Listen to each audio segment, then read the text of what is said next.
Yang pertama itu adalah penemuan benua Amerika, yang kedua adalah sejarah kemerdekaan Amerika Serikat, dan yang ketiga adalah hubungan Amerika Serikat dengan Indonesia, dan yang keempat adalah penemuan benua Australia, yang kelima adalah sejarah terbentuknya Federasi Australia, dan yang keenam adalah hubungan Australia dan Indonesia. Baik, saya akan menjelaskan poin pertama terlebih dahulu, yaitu adalah penemuan benua Amerika. Jadi, orang yang pertama kali menemukan benua Amerika ialah Christopher Columbus. Christopher Columbus menemukan benua Amerika pada 14 Agustus 1498. Tetapi ternyata sebelum Christopher Columbus menemukan benua Amerika, ternyata ada orang Eropa yang pertama kali menemukan benua Amerika dari abad-abad sebelum Christopher Columbus, yaitu adalah Leif Erikson. Jadi Leif Erikson ini ada yang dikenal dengan si Merah Eri, adalah seorang pelaut Viking yang sejak lama menjalankan kakinya di benua Amerika. Walaupun Leif Erikson ini adalah orang pertama yang menemukan benua Amerika, tetapi Christopher Columbus yang lebih dikenal sebagai penemu benua Amerika. Kenapa? Karena Leif Erikson ini menurut sudut pandang sejarah dia bukanlah seorang tokoh penting. Yaitu adalah sejarah kemerdekaan Amerika Serikat. Jadi Amerika Serikat merdeka pada 4 Juli 1000. Baik, jadi saya akan menjelaskan poin yang kedua, yaitu adalah sejarah kemerdekaan Amerika Serikat. Jadi 4 Juli adalah hari bersejarah bagi rakyat Amerika Serikat, dikarenakan 4 Juli adalah hari kemerdekaan Amerika Serikat dari penjajahan Inggris. Peristiwa awal yang menjadi tonggak kemerdekaan Amerika Serikat adalah Revolusi Amerika pada tahun 1775. Jadi pada tahun 1775 ini Amerika Serikat itu mengharapkan revolusi Amerika untuk mengusir penjajahan Inggris. Jadi Inggris itu datang ke Amerika Serikat itu sudah sejak lama, dari 1587. Lalu awalnya itu kedatangan Inggris itu disambut baik oleh Amerika Serikat, tetapi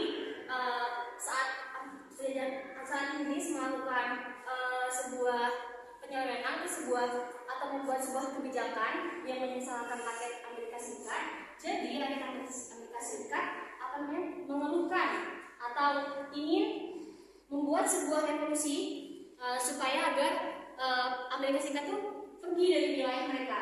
Nah, akhirnya dibuatlah revolusi Amerika pada tahun 1775. Nah, dengan melewati segala peristiwa, segala rintangan, akhirnya rakyat Amerika Serikat mendapatkan kemerdekaannya pada 14 Juli 1776. Yang ketiga itu adalah hubungan Amerika Serikat dengan Indonesia. Jadi berakhirnya Inggris kedua menjadi tonggak awal hubungan diplomatik antara Amerika Serikat dengan Indonesia. Jadi Amerika Serikat itu mengirimkan seorang duta besar yaitu adalah namanya masalah Coklan, Nah, Coklan ini datang ke Indonesia dengan maksud untuk membuat perjanjian kepada Indonesia. Perjanjian itu adalah bahwa Amerika Serikat siap membantu Indonesia dalam hal pembangunan dan juga dalam hal untuk mengusir komunisme dari Indonesia. Lalu selanjutnya yaitu adalah hubungan Indonesia dan Amerika Serikat pada masa Orde Baru. Jadi pada masa Orde Baru ini hubungan Amerika Serikat sama hubungan Indonesia itu masih sangat erat karena Amerika Serikat itu menjadi investor penting gitu loh bagi Indonesia. Nah, jadi karena Amerika Serikat ini sebagai yang membantu Indonesia saat dalam sebuah pembangunan, sama Amerika Serikat ini saat peristiwa G30 SPKI, ada yang tahu peristiwa G30 SPKI? Ya. Jadi saat peristiwa G30 SPKI ini Amerika Serikat juga membantu untuk mengusir atau untuk menghentikan komunisme yang ada di Indonesia. Tapi bantuan mereka itu dalam bentuk keuangan juga, dalam bentuk ekonomi gitu. Tidak datang langsung untuk mengusir komunisme. Soalnya ini kan masalah internal ya.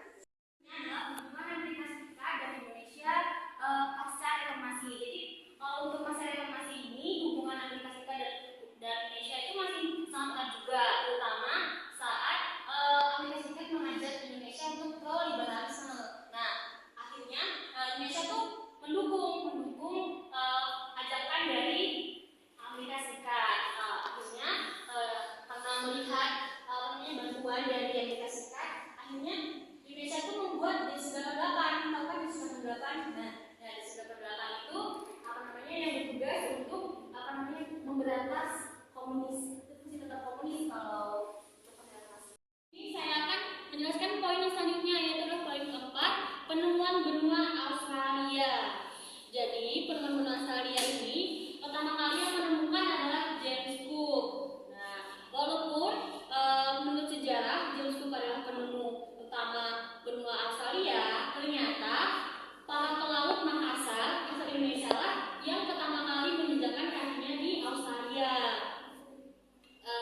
Jadi kenapa pelaut Makassar yang menjadi orang pertama yang menemukan benua Australia? Karena ternyata pada saat itu kan suku asli benua Australia adalah suku Aborigin. Nah, jadi suku Aborigin sama pelaut Makassar ini pernah melakukan sebuah perdagangan yaitu adalah perdagangan perikat. Nah, juga suku Aborigin dan suku orang Makassar ini memiliki hubungan yang sangat erat. Jadi tapi walaupun para pelaut Makassar yang menemukan benua ini, tapi mereka tuh menemukannya tuh secara tidak langsung, tidak sengaja. Nah, kalau James Cook dia tuh sengaja menemukan dan itu tahu kalau itu adalah benua Australia. Ini poin kelima, yaitu adalah sejarah terbentuknya Federasi Australia. Jadi Federasi Australia adalah proses di mana terpisahnya 6 koloni dari Inggris. Jadi 6 koloni ini ada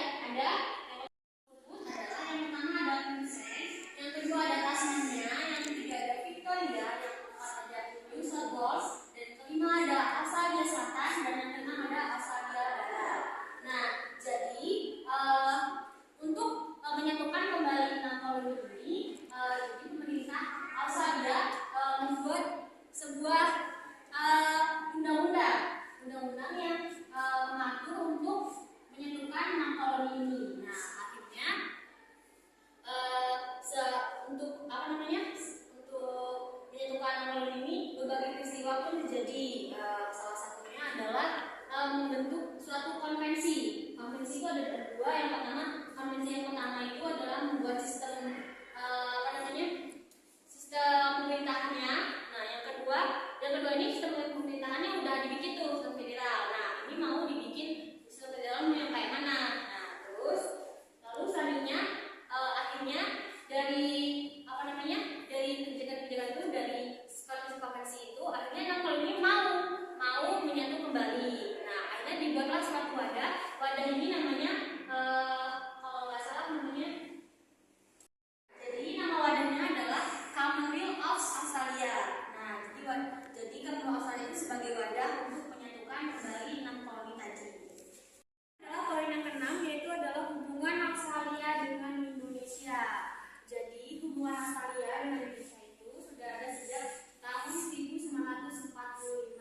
Lalu hubungan Australia dan Indonesia ini mulai terjalin erat saat Australia itu adalah negara yang pertama mendukung kemerdekaan Indonesia, dan juga karena Australia itu melakukan misi diplomatik untuk bertemu dengan Soekarno.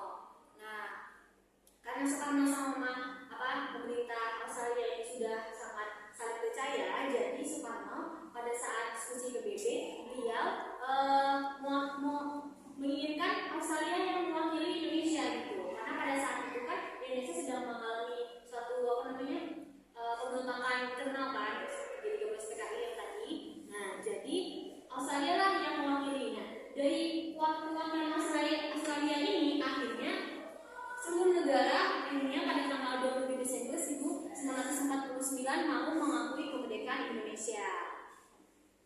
Walaupun alamnya Australia dengan Indonesia ini hubungannya masih erat, hubungannya masih baik-baik saja.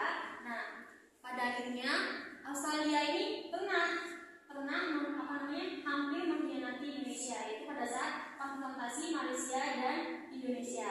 Nah, pada saat konfrontasi Malaysia dan Indonesia ini, Australia tuh ternyata lebih memihak kepada Malaysia. Jadi Indonesia merasa dikhianati oleh Australia. Nah, karena hal tersebutlah akhirnya Indonesia sempat memutus hubungan dengan Australia. Tapi pada saat untuk sekarang ini kita bisa lihat dari pertemuan Bapak Jokowi dengan pemerintah Australia kemarin. Nah, dari situ Bapak Jokowi ini utamanya dalam hal krisis ekonomi yang lagi marak pada saat ini. Baik, di sini saya akan membuka sesi tanya jawab bagi teman-teman yang bertanya. Saya persilakan. Saya Bu, saya mau bertanya, itu yang poin nomor 6, hubungan Australia dan Indonesia. Pertanyaan saya, apa sih yang mendasari Australia untuk menjalin hubungan kerjasama dengan Indonesia? Oke, gitu kan? Oke, siapa lagi? Saya dulu. Ya, silakan. Ya, ini hampir sama poin itu tadi. Tadi kan Ibu bilang bahwa pelaut Makassar itu melakukan kerjasama dengan suku Aborigin, melakukan perdagangan interipang. Mengapa perdagangan itu ataupun hubungan mereka berdua itu berakhir, Bu? Apa alasannya? Gitu kan? Oke, langsung saja. Baik, di sini saya akan menjawab pertanyaan dari tadi Mbak siapa? Mbak Nurul.